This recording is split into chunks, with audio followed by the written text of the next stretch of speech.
Bharatiya Janata party का विधायक है, वहां काम रोकना, काम बंद करिए। उल्टा ये होता कि मुख्यमंत्री जाता है या मंत्री कहीं किसी विधानसभा क्षेत्र में, अपोजिशन के विधानसभा क्षेत्र में जाता है, जब देखते हैं कि ये काम चला हुआ था, काम रुका है, तो आदेश करते हैं कि काम क्यों रुका है, इस काम को शुरू करना चाहिए। और यहां उल्टा है, काम अगर शुरू हुआ था तो ये काम क्यों चल रहा है, इसको बंद करने के आदेश देकर के आते हैं। जब इस प्रकार के हालात होंगे तो विधायक इंस्टीट्यूशन को तो तबाह कर दिया, बर्बाद कर दिया है हिमाचल प्रदेश में।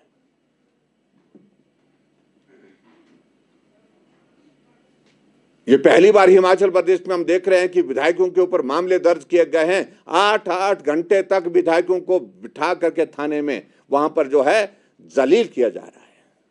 आज से पहले कभी नहीं हुआ ये।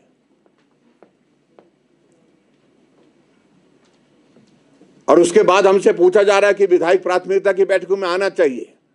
हमें मालूम है, हम अपने दायित्व से अच्छी तरह से परिचित है, हमें इसे समझाने की कोशिश कोई ना करे। कहा कि जनहित के मुद्दों को उठा सकते थे, वहां पर उठाने के लिए हम लगातार जाते रहे, वहां पर उस परंपरा का पालन करते रहे, विधायक प्राथमिकता की बैठक में जाकर के। लेकिन उसके बावजूद हुआ जब कुछ नहीं, उल्टा जो बोला गया उसके विपरीत काम हुआ। एक स्वभाव बन गया मुख्यमंत्री जी का और इस वर्तमान सरकार का कि जो बोला जाता है उसके विपरीत काम करना।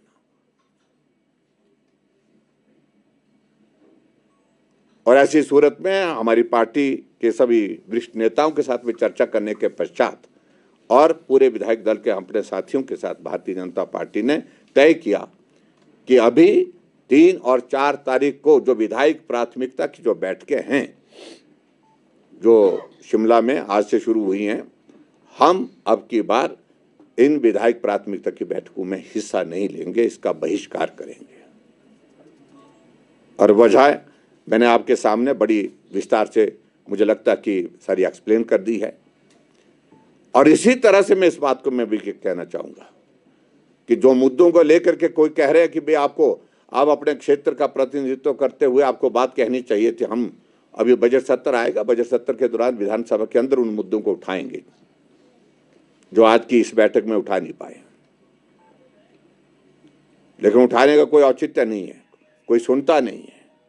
और मैं इस बात को देख करके हैरान हूं कि नीचे के सिस्टम में जो व्यवस्था परिवर्तन का ये दौर आया है, कभी भी चुने हुए प्रतिनिधियों को इतना अपमानित नहीं होना पड़ा जितना अपमानित वर्तमान की सरकार में हमारे चुने हुए प्रतिनिधियों को होना पड़ रहा है। विधायक निधि का पैसा हम स्वीकृत करके भेज रहे हैं, हम किसी कम्युनिटी सेंटर के लिए 3 लाख रुपए भेज रहे हैं, लेकिन रिलीज 10,000 रुपए किया जा रहा है, क्योंकि ट्रेजरी में सीलिंग लगा करके रख दी है कि 10,000 रुपए से ज्यादा पैसा रिलीज नहीं करना है। आखिरकार विधायक जाए तो कहां जाए? हमारे पास फिर एक ही प्लेटफॉर्म रहता कि हम इन मुद्दों को लेकर के आपके माध्यम मीडिया के सामने प्रदेश की जनता, अपने विधानसभा क्षेत्र की जनता के समक्ष रखें। ये हालात है, तो इसलिए हमने तय किया कि अपमानित करना बंद करिए, जलील करना बंद करिए विधायकों को, और खासतौर से विधायकों के इंस्टीट्यूशन को बर्बाद करना बंद करिए जिस प्रकार से वर्तमान सरकार कर रही है। कोई भी काम विधायकों के, पर्टिकुलरली जो अपोजिशन के हमारे हैं, विपक्ष के हैं, उनके कहने पर नहीं किया जा रहा है। और मुझे इस बात को लेकर के हैरानी भी होती है कि मैंने 3 बार यहां से मुख्यमंत्री को पत्र लिख करके मुख्यमंत्री राहत कोष के लिए किसी बीमार को मदद करने के लिए पत्र लिखे, लेकिन कोई पैसा स्वीकृत नहीं हुआ। मैं भी 5 साल रहा और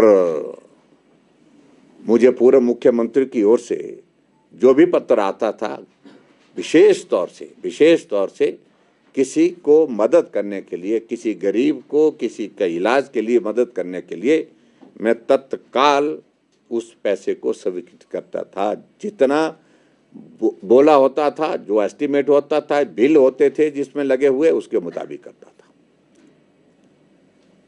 तो इसलिए मुझे लगता है कि ये सारी चीज़ों को लेकर के भारतीय जनता पार्टी का ये फैसला हमने बहुत पीड़ा के साथ ही हमको ये फैसला लेना पड़ा, लेकिन आखिरकार विधायक की एक गरिमा है। विधायक एक चुना हुआ प्रतिनिधि होता है, जनता का प्रतिनिधि होने के नाते उसका अपने इलाके में भी सम्मान है। उसको बार बार इस तरह से अपमानित करना ये बर्दाश्त नहीं हो सकता। इसलिए भारतीय जनता पार्टी ने तय किया कि हम इस विधायक प्राथमिकता की बैठक में नहीं जाएंगे, हम इसका बहिष्कार करेंगे। मित्रों, मेरी ओर से तो देखिए, ऐसा है कि प्रदेश में सरकार कांग्रेस पार्टी की 2 सालों से यही रोना रो रहे हैं। मुख्यमंत्री विशेष तौर से इसी बात को जिक्र करते हैं। जब व्यक्ति अपने आप कोई काम नहीं कर पाता है तो बहुत आसान तरीका होता है कि उसका ठीकरा जो है दूसरे के सिर फोड़ा जाता है। हम देख रहे हैं कि पिछले 2 साल से कांग्रेस की सरकार हिमाचल प्रदेश में है, लेकिन अभी तक रोना यही है कि जयराम ठाकुर ने लोन ले रखा, जैसे कि उन्होंने कोई लोन लिया ही नहीं।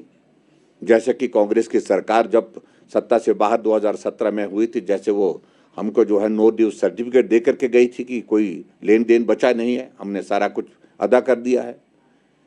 और दूसरा उनका एक ही है कि अच्छा तरीका है, जब हम काम करने की स्थिति में नहीं हो पा रहे हैं तो काम करने की स्थिति में नहीं हो पा रहे हैं तो एक चीज़ बहुत सरल और आसान लगती है कि केंद्र मदद नहीं कर रहा है, केंद्र मदद नहीं कर रहा है, केंद्र पर मोदी जी पैसा नहीं दे रहे हैं। उनको ये जानकारी होनी चाहिए, केंद्र पैसा दे रहा है और केंद्र की मदद से हिमाचल प्रदेश की सरकार चल रही है। और केंद्र के पैसे का कितना किस प्रकार से दुरुपयोग हो रहा है, इसकी कल्पना नहीं की जा सकती, जो आज से पहले कभी हुआ नहीं। और मैं आपकी जानकारी के लिए बता रहा हूं, चाहे वो रेलवे का है, रेलवे बोर्ड के चेयरमैन को लिखना पड़ा चीफ सेक्रेटरी को कि स्टेट शेयर कम से कम दे, आप जो स्टेट शेयर बनता है उसको जमा करिए। हम अपना पैसा, जो केंद्र का पैसा जितना लगाना था हम लगा चुके, उससे ज्यादा लगा चुके हैं। ऐसा ही मनरेगा की स्थिति है, ऐसा ही हमारे जितने सेंटर स्पॉन्सर स्कीम्स की स्थिति है आज की तारीख में, जिसमें केंद्र पैसा दे रहा है लेकिन स्टेट अपना स्टेट का शेयर उसको ही जमा नहीं कर रहे हैं। ये स्थिति है आज की तारीख में। और हैरानी की बात, जब ये इस बात को बोलते हैं, आपकी जानकारी के लिए हिमाचल प्रदेश में सेंटर से जो प्रदेश सरकार के लिए जो स्पेशल असिस्टेंस मिलती है, स्टेट के लिए मिलती है, सेंट्रल असिस्टेंस मिलती है, 1000 करोड़ रुपए से ज्यादा दे चुके हैं। और जो पैसा स्पेसिफिक होकर के इंफ्रास्ट्रक्चर को डेवलप करने के लिए जो यहाँ से भेजा जाता है कि ये स्कीम बनानी है, ये काम करना है, उसके अगेंस्ट पैसा दिया जाता है। लेकिन दुर्भाग्य ये है कि वो पैसा हिमाचल प्रदेश में कर्मचारियों की सैलरी और पेंशन देने में खर्च किया जा रहा है, जो कि नहीं किया जा सकता है। मेरी जानकारी के मुताबिक, मेरी सूचना के मुताबिक, अगर आपने पूछ ही लिया, 278 करोड़ रुपए हिमाचल प्रदेश में जो स्पेशल असिस्टेंस का जो है, इन्होंने जाकर के HRTC को दिया गया, डिपार्टमेंट को दिया गया, ट्रांसपोर्ट डिपार्टमेंट को दिया गया, और फिर ट्रांसपोर्ट डिपार्टमेंट ने इसको ट्रांसफर करके जो है IDB को दिया, जो इंफ्रास्ट्रक्चर डेवलपमेंट बोर्ड है उसको दिया गया। और उसके बाद इसी पैसे की अलग अलग किस्तें निकाल करके ये पैसा जहां लगना था, जिसमें बसें खरीदनी थी, इसमें और भी बहुत सारी चीज़ें उसमें जो करने की थी, वो ना करके इस पैसे का इस्तेमाल हिमाचल प्रदेश में कर्मचारियों की सैलरी देने के लिए किया गया, जो नियम के अनुसार किया नहीं जा सकता था, पेंशन देने के लिए किया गया।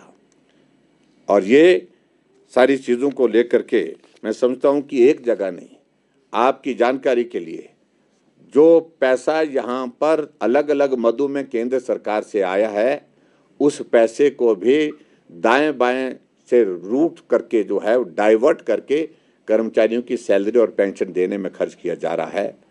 चाहे वो CRF का पैसा है, चाहे इसके अलावा जो है वो दूसरा पैसा है, चाहे वो जो केंद्र स्पॉन्सर स्कीम्स का आया है, तो उसमें ये स्थिति है। ये तो मैंने उदाहरण आपको बताया कि 278 करोड़ का जो पैसा जो है, जो स्पेशल असिस्टेंस के तहत एक डिपार्टमेंट को दिया गया, उस पैसे को इस प्रकार से कर्मचारियों की सैलरी और पेंशन देने के लिए खर्च किया जा रहा है।